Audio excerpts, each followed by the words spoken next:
The topic of today's video is how to transfer crypto from Coinbase to crypto.com wallet.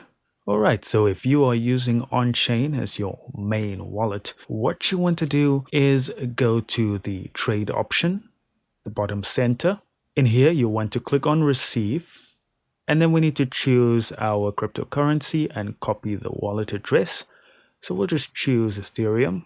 Alright, now we can jump over to Coinbase and click on transfer. Then we'll click on send crypto. Over here, we need to paste in our wallet address. And then you'll click on it when it pops up. Alright, and then here you'll see I have no compatible assets. But for you, what you will do is you will click in the asset you want to send.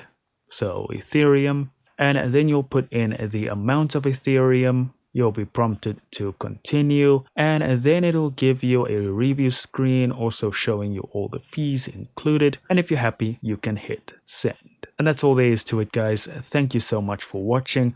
Do consider liking and subscribing, and I'll see you in the next video.